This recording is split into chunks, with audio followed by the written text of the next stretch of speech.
आज के वीडियो में मैं आपके समक्ष लेके आई हूँ अगाथा क्रिस्टी सीरीज़ की एक और दिलचस्प कहानी the adventure of the Christmas pudding. तो शुरू करते हैं इस कहानी का डिटेल्ड एक्सप्लेनेशन मेरी यानी गरिमा की आवाज़ में। कहानी की शुरुआत होती है जब हमें मालूम पड़ता है कि एक बहुत ही अमीर प्रिंस है और उस प्रिंस की एक बहुमूल्य अंगूठी, जो रूबी की अंगूठी थी, बाडिक जिसे कहते हैं, वो चोरी हो गई है। और इसी सिलसिले में वो हरक्यूल पॉयरट के पास मिलने आते हैं। उनके साथ आए हुए हैं मिस्टर जेसमॉन्ड। मिस्टर जेसमॉन्ड जो कि बिचौलिया का काम कर रहे हैं, वो मिलाने आए हैं उस प्रिंस को हरक्यूल पॉयरट से। अब हरक्यूल पॉयरट के लिए तो ये छुट्टी का समय है, क्योंकि क्रिसमस का सेलिब्रेशन, क्रिसमस वीक स्टार्ट हो चुका है। हरक्यूल पॉयरट काफ़ी कुछ मिस्टर अंकल स्क्रूज जो थे, जो हमने कहानी डाली थी पहले, द क्रिसमस कैरल, जो चार्ल्स डिकेंस की लिखी हुई है, और उसमें जो अंकल स्क्रूज हैं काफ़ी कुछ वैसे ही हैं हमारे हरक्यूल पॉयरट। उन्हें क्रिसमस सेलिब्रेट करना ज़्यादा पसंद नहीं है। वो चाहते हैं अपने कंफर्टेबल फ्लैट में रेडिएटर्स ऑन करके गर्माहट में बैठ के वो क्रिसमस सेलिब्रेट करें। उन्हें ऐसा लगता है कि क्रिसमस तो बच्चों का त्यौहार है, हाँ न्यू ईयर वो ज़रूर सेलिब्रेट करते हैं। बड़ी मुश्किल से मिस्टर जेसमॉन्ड उन्हें पर्सुएट करते हैं कि अगर वो एक ख़ास जगह पे जाएंगे, दरअसल एक बहुत बड़ा सा किंग्स लेसी का एक किला है, और कह रहे हैं कि उस किले में शायद वो जो अंगूठी है वो मिल सकती है। उसकी चोरी का कुछ सुराग उस किले से जुड़ा हुआ है। वो इंग्लिश हाउस है बहुत पुराने ज़माने का, और उसके जो ओनर हैं ये क्रिसमस टाइम पे आते हैं वहाँ पर। काफ़ी लोग आए हुए हैं और शायद उसी में से कोई कल्प्रिट हो सकता है जिसने वो अंगूठी चुराई है उस प्रिंस की।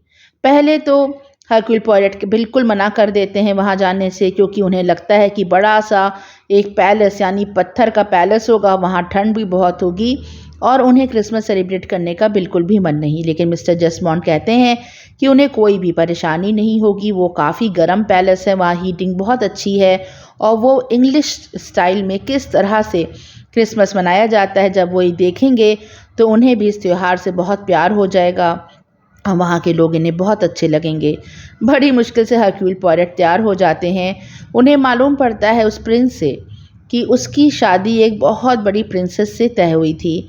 जब ये उससे मिलने जा रहा था तब रास्ते में ही उन्हें एक लड़की से प्यार हो गया। प्यार क्या हो गया, छोटा सा अट्रैक्शन हो गया, इन्फैचुएशन हो गया, और वो चाहते थे कि एक बार एक छोटा सा लव अफेयर कर लें, उसके बाद तो वो हमेशा के लिए शादी के बंधन में बंधने जा रहे थे। इसी सिलसिले में लंदन में एक होटल में ये रुकते हैं। वो लड़की इनसे कहती है कि सिर्फ एक डांस के लिए वो जो बहुमूल्य अंगूठी है माड़ी की वो पहनना चाहती है। उस लड़की पे विश्वास था प्रिंस को, उसने दे दिया। वो बहुत खूबसूरत ब्लॉन्ड लड़की थी। उसने वो अंगूठी पहनी और डांस के दौरान ही वो कब गायब हो गई, ओझल हो गई प्रिंस की निगाहों से, प्रिंस जान ही नहीं पाए, और उसके बाद वो ऐसा गायब हुई कि कभी मिली ही नहीं। अगर ये बात खुल जाएगी कि वो अंगूठी जो उस प्रिंसेस को मिलने वाली है वो एक तरह से एक लड़की ने पार लगा दी, तो प्रिंस की बड़ी किरकिरी होगी, कोई स्कैंडल खड़ा हो सकता है अगर न्यूज़ में, मीडिया में ये बात आ जाए। इसीलिए गुप्त रूप से इसकी जो भी तहकीकात करनी है वो होगी। मिस्टर जेसमॉन्ड ये भी कहते हैं कि अगर किसी भी तरह ये खबर छप जाएगी तो शायद ये शादी टूट जाए और प्रिंस के जो ख़ानदान है उनकी बहुत बदनामी होगी, इसीलिए उनकी साख का कारण है ये सब बातें सुन के हरक्यूल पॉयरट तैयार हो जाते हैं उस इंग्लिश हाउस जिसे किंग्स लेसी का हाउस कहा जाता है, वहाँ जाकर क्रिसमस मनाने के लिए। जब वो वहाँ जाते हैं तो वहाँ पे उन्हीं किंग्स लेसी के जो वंशज हैं, कॉलोनल हैं, उनकी पत्नी हैं, वो मिलते हैं। वहाँ पर और भी लोग आए हुए हैं। मिसेस लेसी जो हैं उनकी पोती है, नाती है उनका, और उनकी एक भतीजी भी है। उनकी पोती जिसका नाम सारा है। अब ये लड़की सारा जो है इसकी शादी पक्की हो चुकी है। इसका फियांसे जो है उसका नाम डेसमॉन्ड है। अब जो इसके सारा के परिवार वाले हैं, मिसेस लेसी हो गए, उनके पति हो गए, इसे सारा की ये जो पसंद है डेसमॉन्ड के रूप में ये अच्छी नहीं लग रही। उन्हें डेसमॉन्ड लड़का बिल्कुल भी अच्छा नहीं लग रहा। लेकिन मिसेस लेसी कहती हैं कि अब समय बदल चुका है, लड़कियां खुद से अपने लिए वर ढूंढ लेती हैं। उनके ज़माने में तो माता पिता की मर्ज़ी से ही शादी होती थी। तो बताती हैं कि कैसे पुराने ज़माने से अब का ज़माना बदल गया है और इसीलिए उन्होंने डेस्मंड को यहाँ पे आने की इजाज़त दी है, जिससे कि जब सारा रहेगी एक छुट्टी में लंबे समय तक रहेगी डेस्मंड के साथ, तो जितनी भी कमियां हैं उस लड़के में वो सब उसको नज़र आएंगी, शायद ये शादी टूट जाए। अब डेस्मंड के साथ उसकी बहन भी आई है। उसकी बहन जो थोड़ी बीमार है, उसका शायद एक ऑपरेशन हुआ है, इसीलिए वो एक कमरे में बंधी होकर रहती है। वो किसी से मिलती जुलती नहीं और बस आराम करती रहती है। अब वहाँ सारा के साथ ही है, वहाँ पे जो मिसेस लेसी हैं उनका नाती भी, इसका नाम कॉलिन है, वो भी वहाँ पर है क्रिसमस सेलिब्रेशन के लिए। कॉलिन अपने साथ अपने एक दोस्त माइकल को भी लेकर आया है। साथ ही जो मिसेस लेसी हैं उनकी एक भतीजी है जिसका नाम ब्रिगेट है, वो लड़की भी वहाँ पर है। ये सब टीनेजर्स 4-5 इकट्ठा हैं और ये खूब मस्ती करने वाले हैं क्रिसमस में। लेकिन इसमें से जो कॉलिन, माइकल और ब्रिगेट हैं, इन्हें ये जो हमारे डिटेक्टिव हैं हरक्यूल पॉयरेट, उनकी पर्सनैलिटी अच्छी नहीं लग रही। वो कहते हैं कि डिटेक्टिव तो बिल्कुल लंबा छरहरा शर्लॉक होम्स टाइप का होता है। हरक्यूल पॉयरेट का जिस तरह का पर्सनैलिटी दिखाई गई है, वो छोटे कद के हैं, थोड़े मोटे भी हैं, थोड़े गोल मटोल से हैं, लेकिन उनका दिमाग बहुत तेज़ है। तो वो कहते हैं क्यों ना इस पॉयरेट को मज़ा चखाया जाए, और ये चुपचाप से एक प्लान बनाने लगते हैं।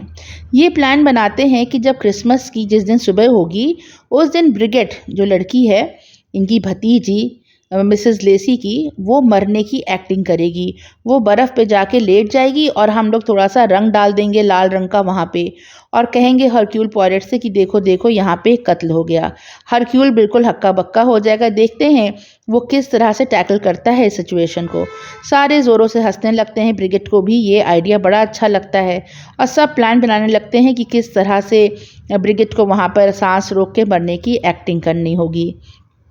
इधर जो हमारे हरक्यूल पॉयरेट हैं, उन्हें समझ में नहीं आ रहा है कि उन्हें यहाँ भेजा किस लिए गया है। आखिर यहाँ पर उस अंगूठी का सुराग उन्हें कैसे लगेगा। उधर क्रिसमस की तैयारियां जोर शोरों पे हैं। पुडिंग बन रही है, क्रिसमस ट्री सजाया जा रहा है, और जो रात है क्रिसमस की, उसी रात को हरक्यूल पॉयरेट को अपनी तकिया के नीचे एक नोट लिखा मिलता है। उसमें लिखा था, किसी भी तरह की प्लम पुडिंग तुम मत खाना, तुम्हारी जान पे खतरा है, तुम्हारा एक शुभ चिंतक। हरक्यूल पॉयरेट सोचते हैं कि ओह, यहाँ पर भी पीछा नहीं छूटा, उनका सब साजिशें हो रही हैं उनके खिलाफ। लेकिन अगले ही दिन बहुत बड़ा सेलिब्रेशन है। उस दिन क्रिसमस है। क्रिसमस डिनर पर बहुत सुंदर सी एक पुडिंग बनकर आती है। पुडिंग पे शायद कोई फ्लेम जल रही है और सब कहते हैं कि ये फ्लेम बुझ जाए, उससे पहले जल्दी जल्दी सब लोग अपनी विश मांग लो।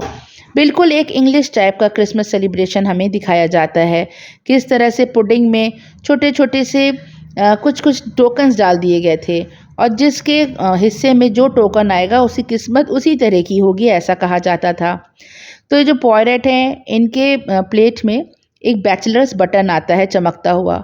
सब कहते हैं, अरे पॉयरेट, तुम तो ज़िंदगी भर कुंवारे ही रहोगे, बैचलर ही रहोगे, तुम्हारे हिस्से में तो बैचलर बटन आया है। इसी तरह सब अपने अपने हिस्से की पुडिंग में छोटे छोटे टोकन्स को निकाल के हंसी मजाक कर रहे हैं। तभी जो कॉलोनल हैं, उनके मुंह में कुछ कड़ा कड़ा सा आता है। ये गुस्सा जाते हैं, कहते हैं कांच किसने डाल दिया मेरी पुडिंग में।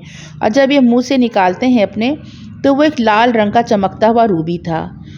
ये जो था पॉयरेट, जल्दी से उनके हाथ से वो रूबी ले लेता है। कहता है, अरे ये तो कोई सच में कांच का टुकड़ा है। लेकिन वो जान गया था कि ये वही रूबी है जिसकी तलाश में वो यहाँ आया था। वह सबके चेहरे देखता है कि कहीं कोई उस पर ध्यान तो नहीं दे रहा, और चुपचाप से उस रूबी को अपने कोट के पॉकेट में सरका देता है। खैर, जब खाना पीना हो जाता है, तब जो पॉयरेट हैं वो बहाने से उस कुक से मिलने जाते हैं जिसने ये पुडिंग बनाई थी, क्योंकि उसे बहुत आश्चर्य हो रहा था कि रूबी आखिर पुडिंग में आई कहाँ से। तो वो सब बातें करता है, बहुत तारीफ़ करता है उन कुक की कि आपने बहुत अच्छा बनाई पुडिंग। वो बताती हैं कि किस तरह से पुडिंग एक हफ़्ते पहले ही क्रिसमस के बना ली जाती है, और सब लोग आके चलाते हैं पुडिंग को, कोई टोकन डालते हैं और एक विश मांगते हैं। तो वो पूछता है कि पुडिंग चलाने के लिए कौन कौन आया था। वो बताती हैं, ब्रिजेट आई थी, माइकल आया था, और हाँ, जो डेस्मंड है उसकी बहन जिसका ऑपरेशन हुआ है, जो बीमार है, वो भी आई थी। ये सुन के पॉयरेट को बहुत आश्चर्य होता है, लेकिन उसे लगता है कि हो सकता है मन बहलाने के लिए यहाँ पर वो लड़की भी आई हो। फिर वो कुक बताती हैं कि उन्होंने तो 4 पुडिंग बनाई है, 2 छोटी और 2 बड़ी। एक बड़ी पुडिंग जो है वो क्रिसमस के दिन कटती है और दूसरी बड़ी पुडिंग न्यू ईयर पे। लेकिन क्रिसमस की सुबह एक छोटा-सा एक्सीडेंट हो गया। दरअसल उनके हाथ से वो पुडिंग जो क्रिसमस के दिन कटनी थी वो ज़मीन पे गिर के ख़राब हो गई। इसीलिए न्यू ईयर वाली पुडिंग ही को आज काटना पड़ा। हरक्यूल पॉयरट ये सब बातें सुनते हैं, उन्हें 5 पाउंड का एक नोट देते हैं उनके थैंक्स कहने के लिए कि आपने बहुत अच्छी कुकिंग की, और फिर वो वहाँ से चले जाते हैं। उसी रात हरक्यूल पॉयरट के कमरे में चुपचाप से कोई आता है और चुपचाप से आके उनके कमरे की तलाशी करने लगता है। हरक्यूल धीरे धीरे खर्राटे लेने की एक्टिंग कर रहे थे, जिससे आने वाले को ये मालूम ना हो कि हरक्यूल सब कुछ देख रहे हैं।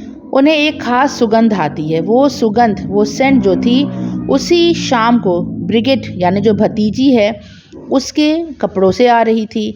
ये समझ जाते हैं कि ब्रिगिट जो है वो ही यहाँ पर आई है, लेकिन वो ये नहीं समझ पाते कि आखिर वो ढूंढ क्या रही है। तभी उनके माथा ठनकता है कि वो रूबी जो उन्होंने अपने पॉकेट में रखी थी, ज़रूर कोई उसी की तलाश में आया है। लेकिन हरक्यूल पॉयरट भी कम नहीं थे, उन्होंने वो रूबी पहले ही ठिकाने लगा दी थी।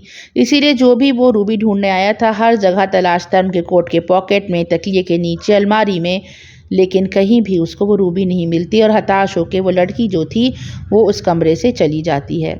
अगली सुबह बहुत हल्ला मचता है पूरे घर में और माइकल भागते हुए हरक्यूल के कमरे में आता है। अब इनका जो प्लान था कि ब्रिगिट एक्टिंग करेगी मरने की, वो वाला प्लान जो है अब ये कामयाब होने की तरफ है। कहता है हरक्यूल जल्दी आइए, एक मर्डर हो गया है, ब्रिगिट जो है वो मरी पड़ी है। हरक्यूल भागते हैं बर्फ़ पे, कहते हैं कोई मेरे पीछे नहीं आएगा। वो देखते हैं कि बर्फ़ पे 2 लोगों के पैरों के निशान हैं। एक छोटे पैरों के निशान है और दूसरे जो निशान है वो पॉइंटेड आदमी के जूतों के हैं। वो भागते हुए ब्रिगिट के पास जाते हैं, उसकी नब्ज़ टटोलते हैं और कहते हैं कि शी इज़ नो मोर। ये सब सुन के माइकल और जितने भी उनके टीनेजर दोस्त थे सब चौंक जाते हैं, कहते हैं ये कैसे हो सकता है। तो देखते हैं हरक्यूल पॉयरट की ब्रिगिट ने अपने हाथ में बहुत कस के कुछ पकड़ा हुआ है। वो उसकी मुट्ठी खोलते हैं तो उसमें से वही रूबी हुई थी जो 1 दिन पहले पुडिंग में से उनको मिली थी।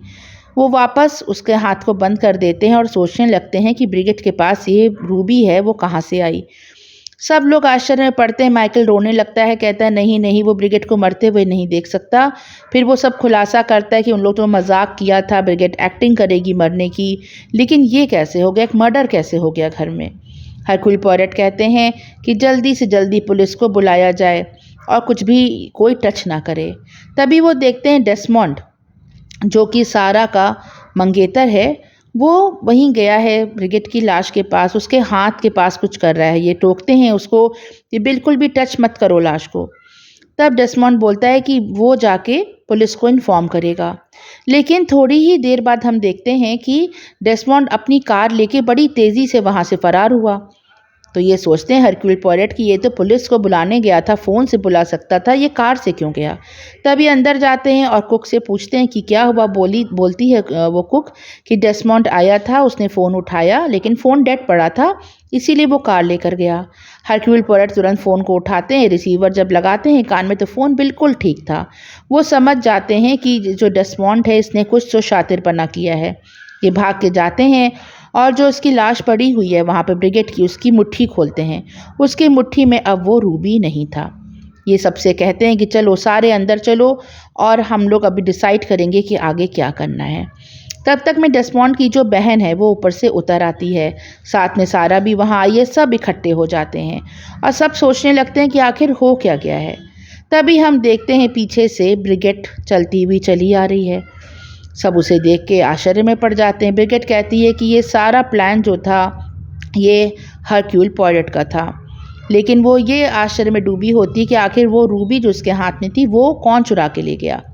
हरक्यूल पॉयरट कहते हैं कि बदमाश को पकड़ने के लिए यही था हमारे पास तरीका कि ब्रिगिट को सच में मरने का ऐसा दिखाया जाए, ढोंग किया जाए कि वो सच में मर गई है। और अब वो बताते हैं कि आखिर हुआ क्या था। वो कहते हैं कि वो खूबसूरत लड़की जो उस प्रिंस को मिली थी उस डांस के बहाने, जो रूबी चुरा के ले गई, वो और कोई नहीं डेसमंड की ये बहन है।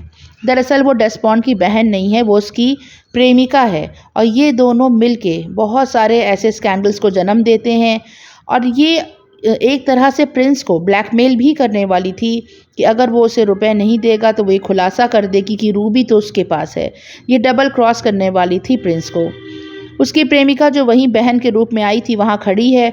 वो कहती है कि डेस्मॉन्ड इस तरह से मुझे अकेले छोड़ के नहीं जा सकता, उसका प्लेन तो थोड़ी देर में उड़ जाएगा। दरअसल डेस्मॉन्ड ने प्लान बनाया हुआ था, वो क्रिसमस पुडिंग में जो रूबी छुपाई गई वो न्यू ईयर पे कटनी थी। लेकिन इन लोगों को ये नहीं मालूम पड़ पाया कि कुक से एक्सीडेंटल रूप से क्रिसमस वाली पुडिंग ज़मीन पे गिर गई और न्यू ईयर की पुडिंग कट चुकी है जिसमें से रूबी निकल आई थी। डेस्मॉन्ड ने सारा प्लान बना रखा था। उसने एक हेलीकॉप्टर थोड़ी ही दूरी पे रख रखा था जिसमें ये और इसकी प्रेमिका उस रूबी को चुरा के भागने वाले थे। दरअसल एक रात पहले पॉयरेट के कमरे में ब्रिगेट नहीं आई थी। ब्रिगेट का परफ्यूम लगा के इसकी प्रेमिका ही आई थी डेस्मॉन्ड की, जिससे छलावा हो जाए कि शायद ब्रिगेट आई है। ब्रिगेट बहुत गुस्सा आता है। वो कहती है हाँ, इसकी बहन ने मुझसे आकर मेरा परफ्यूम मांगा था लगाने के लिए, डेस्मॉन्ड की बहन ने।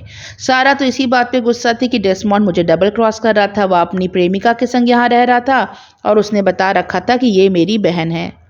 डेस्मॉन्ड की जो प्रेमिका है वो इन लोग को सबको डराती है कि किसी ने भी अगर पुलिस में पकड़वाने की कोशिश की उसको, तो वो ये स्कैंडल खड़ा कर देगी कि असली रूबी जो प्रिंसेस के पास जाना था वो तो उसके और डेस्मॉन्ड के पास है। इसीलिए चुपचाप से उसके लिए एक टैक्सी मंगवा दी जाए और पुलिस को अगर कोई भी इत्तला करने की कोशिश करेगा तो वो एक स्कैंडल खड़ा कर देगी। डेस्मॉन्ड की प्रेमिका के लिए एक टैक्सी बुला दी जाती जिसमें बैठ के वो रवाना हो जाती है। सारा अपने आप को बहुत ही चीटेड महसूस कर रही थी। तब तक में हरक्यूल पॉयरेट उस क्रिसमस के पेड़ के पास जाते हैं और एक छोटा सा गिफ्ट उस पर से उतार के ले आते हैं। जब वो उस गिफ्ट को खोलते हैं उसमें से वही रूबी थी, वो प्रिंस की रूबी, जिसे सबको ऐसा लगा था कि डेस्मॉन्ड लेके भाग गया। बताते हैं कि वो तो उसकी डुप्लीकेट एक कॉपी थी रूबी की, जो उन्होंने चुपचाप से ब्रिगेट के हाथ में उस दिन रख दी थी। और जो डेस्मॉन्ड है वो नकली रूबी लेके भाग गया। वो कहते हैं कि अब असली रूबी प्रिंस के पास जाएगी और अगर ये दोनों कोई स्कैंडल खड़ा करना चाहेंगे भी तो कुछ भी नहीं हो पाई, क्योंकि असली रूबी तो प्रिंस के पास ही है। हाँ, बात ये उठती है कि वो जो नोट मिला था हरक्यूल पॉयरेट को कि प्लम पुडिंग मत खाना, तुम्हारी जान को खतरा है, ये किसने लिखा था? तो वहाँ की मेड कहती है कि वो नोट उसने लिखा था, क्योंकि एक रात पहले जब वो डेस्मॉन्ड का बाथरूम साफ़ कर रही थी और डेस्मॉन्ड को ये नहीं मालूम था कि एक मेड है बाथरूम के अंदर, तब उसने चुपचाप से डेस्मॉन्ड और उसकी प्रेमिका की बातें सुन ली थी। डेस्मॉन्ड अपनी प्रेमिका से पूछ रहा था कि तुमने वो चीज़ किस में डाली है? तब उसने कहा था पुडिंग में। और डेस्मॉन्ड ने कहा था अपनी प्रेमिका से कि हरक्यूल पॉयरेट बहुत बड़ा खतरा उन लोग के लिए बनता जा रहा है। तब उस मेड को लगा था कि ज़रूर पुडिंग को कुछ ऐसा पॉइजन डाल दिया गया है जिससे हरक्यूल पॉयरेट जब उसे खाएगा तो मर जाएगा। डेस्मॉन्ड को ये नहीं मालूम पड़ पाया था कि एक्सीडेंटल न्यू ईयर वाली को जो पुडिंग थी वो पहले ही कट गई और उसी में रूबी जो है वो छुपाई गई थी। इस तरह से ये बहुत ही इंटरेस्टिंग कहानी यहीं पे ख़त्म होती है। आपको कैसी लगी ज़रूर बताएं। कहानी पढ़ने में बहुत ही अच्छी थी, ट्विस्ट एंड टर्न से भरपूर थी। Thanks for listening, bye for now.